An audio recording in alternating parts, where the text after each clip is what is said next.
In reading this book, Leadership Excellence by Pat Williams with Jim Denny, I have learned some things about leadership and vision that I did not know before. Pat Williams wrote in his book a quote that really affected me.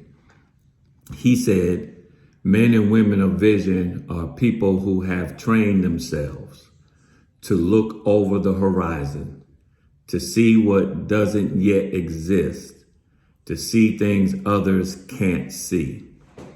Visionary leaders are early than others, farther than others, and more than others." I live in Atlanta, Georgia, and there is a building that has been vacant for many years. It used to be an old Kmart years ago, and it's only several miles from my house.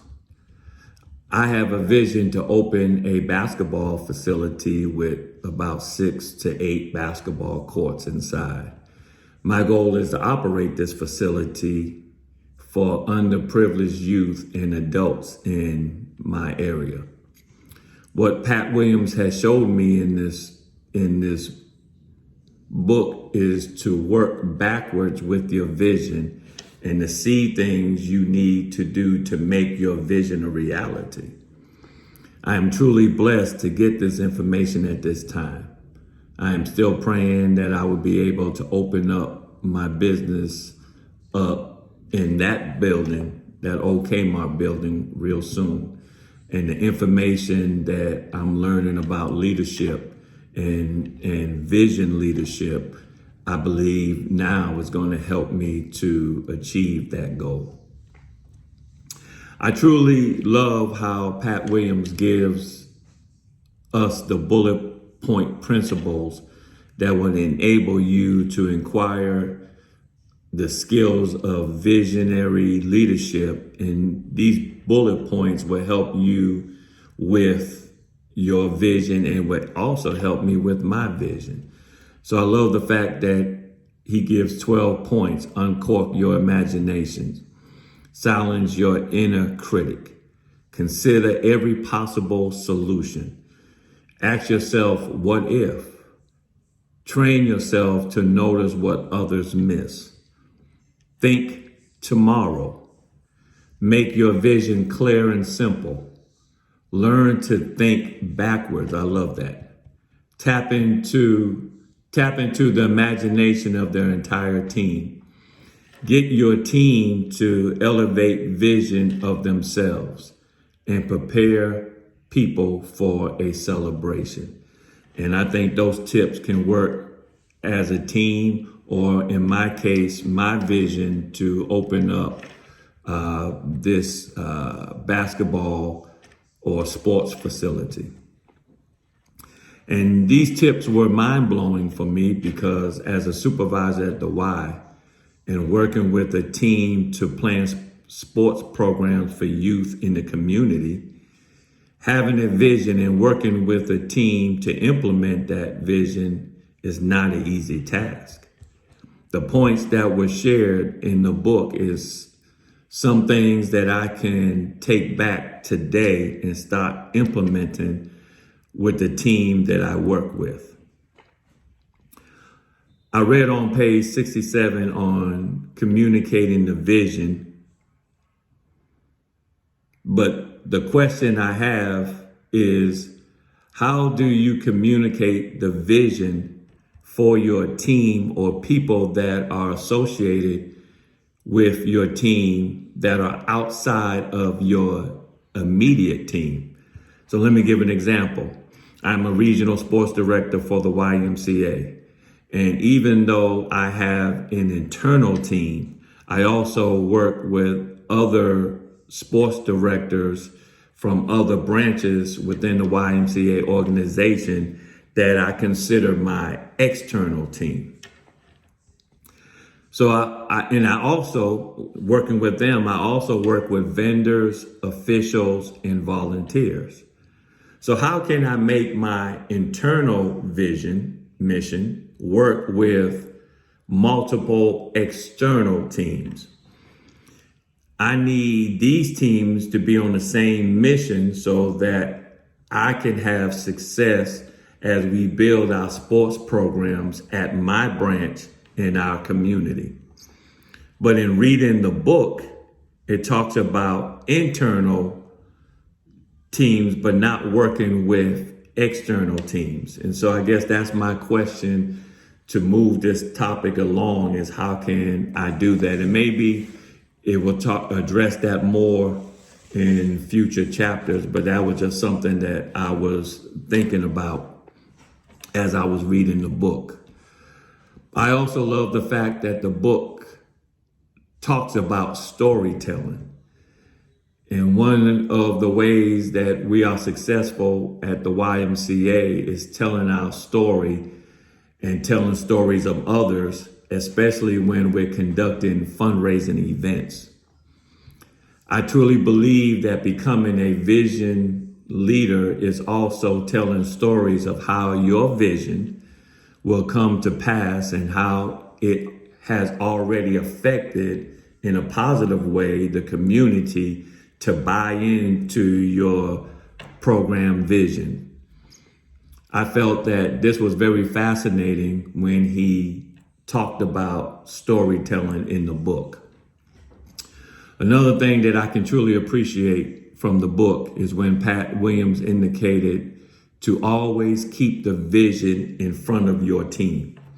Effective leaders communicate the vision again and again. Working at the Y, we get our vision for the entire Y at the beginning of the year or at our staff retreat. Sometimes the vision stays the same. Sometimes it changes for that upcoming year. But the problem is the vision is not always put in front of us over and over again, as the book suggests that we should really do. That we can really appreciate the vision and put it into our everyday work environment. But we have to hear that vision over and over and over again. Pat Williams says in the book, by the 10th or 12th time that you have presented the vision to your team again, over and over again, until they definitely get sick of it, then they will learn to appreciate it. That is something that we do not do a good job of presenting the vision at the YMCA to staff. But moving forward, for the team that I work with, I'm going to communicate the vision to them and make sure that the team gets sick and tired of hearing it, and the vision becomes instilled inside of them. Pat Williams talks about how so many leaders neglect the power and the importance of communication, then wonder why the organization goes nowhere and why their vision never comes to reality or the organization becomes dysfunctional. We do follow at the Y a vision, but it's not always a vision that we hear constantly. But again, I will make sure that I change that for my team, that I will always bring it forth to them so that we don't become dysfunctional and we can become a well-oiled machine, living out our vision. I also appreciated the tips from the book on public speaking. In my job, we have a lot of public speaking opportunities. I speak at parent meetings, volunteer recruitment meetings, and speaking at a lot of school functions like PTA meetings and school assemblies. Public speaking is an important part of my job at the Y, and I truly appreciate the tips of getting rid of my notes, trying to memorize your speech so that your speech will flow. And I'm working on that. I have been working on outlines so that my speech is not being read word for word.